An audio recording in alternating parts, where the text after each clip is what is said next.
ఓం శ్రీ గణేశాయ నమః. ఓం శ్రీ సరస్వతే నమః. ఓం శ్రీ గురుభ్యో నమః. శ్రీ గురుచరిత్ర 26వ అధ్యాయం. నామధారకుడు పట్టరాని ఉత్సుకతతో శ్రీగురుడు విద్యావంతులైన మూర్ఖులను ఎలా సమాధానపరిచారు అని అడిగాడు. అప్పుడు సిద్ధముని ఇలా చెప్పసాగారు.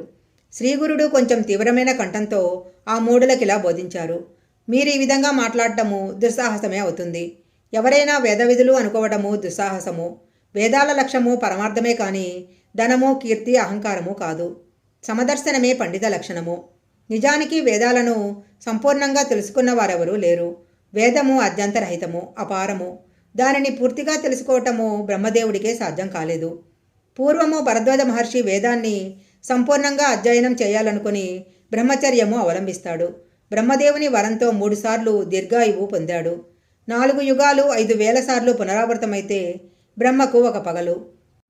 అలాంటిది పూర్వము భరద్వాజ మహర్షి బ్రహ్మచర్యంతో 3 బ్రహ్మదివాసాలు గురువు వద్ద వేదం నేర్వటానికి చాలక తపస్సు చేస్తే బ్రహ్మ సాక్షాత్కరించి వేదం పూర్తిగా నాకే తెలియదు, వేదరాశిని చూపుతాను చూడు అని కోటి సూర్యుల కాంతితో వెలిగిపోతున్న మేరు పర్వతాల వంటి అపారమైన వేదరాశులను చూపాడు.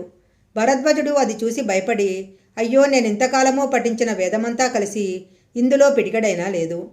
వేదమంతా అధ్యయనం చేయటము ఎన్ని కల్పాలకైనా సాధ్యమవుతుందా అని తలచాడు.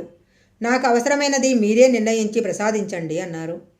అప్పుడు బ్రహ్మ అనంతమైన ఆ వేదరాశి నుంచి 3 పిడికెళ్ళు తీసి అతనికి ప్రసాదించి, ఇదంతా అధ్యయనం చేసేంత వరకు నీవు జీవిస్తావు అని వరం ఇచ్చాడు. కానీ ఆ 3 పిడికెళ్ల వేదము అధ్యయనం చేయటమే అతనికి ఇంతవరకు పూర్తి కాలేదు.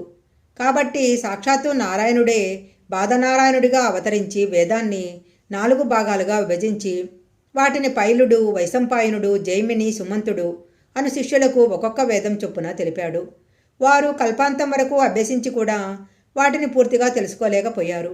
అలాంటిది అల్పాయుష్కులైన మీరు మొత్తం వేదాన్ని నేర్చుకున్నాము అని చెప్పటము ఎంత తెలివి తక్కువతనము.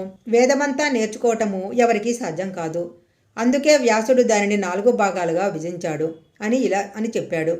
పూర్వము అన్ని వేదాలను సాంగోపాంగంగా నెరవగల యోగ్యత గల వారెందరో భరతభూమిలో ఉండేవారు. అందుకే వేదాలన్నీ నిలవగలిగాయి. ఈ కలియుగంలో బ్రాహ్మణులు కర్మభ్రష్టులవుతున్నారు. అందువలన మంత్రాలలో శక్తి లోపిస్తుంది. పూర్వము బ్రాహ్మణులలో దైవశక్తి ఉండేది. అందుకే వారిని భూసూరులు అనేవారు. రాజు కూడా వారిని సేవించేవాడు. ఎంత ధనమిస్తానన్నా లెక్క చేయక భోగాల పట్ల నిర్లిప్తులుగా ఉండేవారు. వేదాధ్యయన బలం వలన త్రిమూర్తులు కూడా వారికి ఆధీనులై ఉండేవారు. ఇంద్రాది దేవతలు కూడా వారిని సేవిస్తూ ఉండేవారు. మాట మాత్రంగానే గడ్డిపరకను మేరుపర్వతంగాను, మేరుపర్వతాన్ని గడ్డిపరకగాను మార్చివేయగలిగేవారు. జగత్తంతా దేవతలకు అధీనము. దేవతలందరూ మంత్రాధీనులు. మంత్రాలన్నీ బ్రాహ్మణుల ఆధీనంలో ఉండేవి. వారిని విష్ణువు కూడా పూజించేవాడు.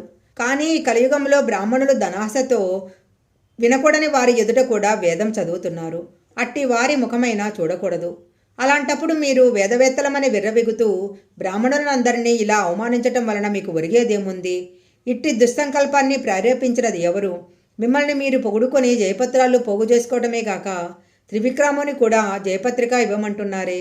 ఇలాంటి దురహంకారముతో లేనిపోని కష్టాలు కొని తెచ్చుకోవద్దు. ఇకనైనా మా మాట విని మీరు వెళ్ళండి అన్నారు. కానీ ఆ మూర్ఖులు తమ పట్టుదల వదలక వాదమైనా చేయమని లేక జయపత్రికైనా ఇవ్వమని కోరారు. శ్రీ దత్తాయ గురవే నమః. శ్రీ పాదవల్లభాయ నమః. శ్రీ నృసింహ సరస్వతే నమః. శ్రీ గురుచరిత్ర 26వ అధ్యాయం సంపూర్ణం.